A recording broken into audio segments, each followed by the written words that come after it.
Thank you very much for holding the hearing and allowing me to wave on. Mr. Cardenas, I just filed the Student Visa Security Improvement Act.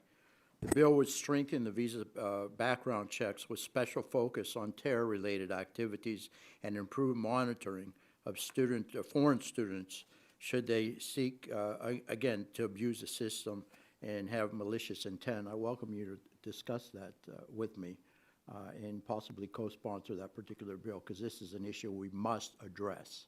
Thank you for your request. I've enjoyed working with you on many issues. I look forward to reading your bill. Thank you. Absolutely. Thank you. So we're in a crisis situation that has only gotten worse through the influx of fentanyl and other illicit drugs from China, combined with the ease of purchase through social media and other technologies. This has become a public health and national security disaster, in my opinion. Mexican cartels and transnational organizations abuse our weak policies, pose a serious threat to law enforcement, and contribute to the overdoses and violence nationwide. We must come together to put a stop to this now before it's too late. Republicans on this committee are serious about finding solutions to this disaster.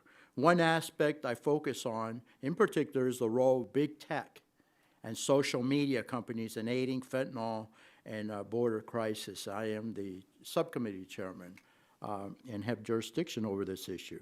So, Mr. Blair, your testimony mentions how cartels use various technology platforms, such as social media, to coordinate, communicate, and ultimately disseminate their plans.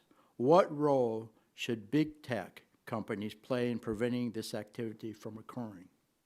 So right now, social media platforms are able to spread a lot of their propaganda, whether that's the beheadings or a lot of the massacres that are happening in Mexico. They're utilizing that to scare their local populace and also other cartel rivals. They're also utilizing other big tech they use encrypted apps. So that way, federal law enforcement are unable to understand their communications platforms. So really, that would be up to, I guess, the government themselves. I personally don't have an answer to how they can get or how that censorship should happen.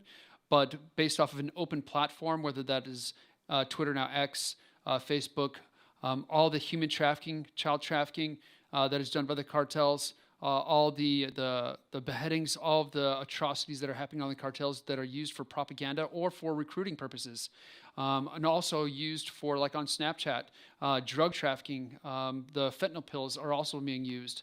So whatever avenue or illicit activity that the cartels have, I think members of Congress should come up with a good plan to try to mitigate that.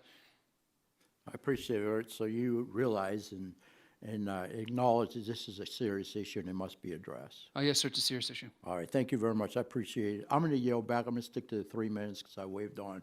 Thank you, Mr. Chairman. I appreciate that. Since we carried over, you could have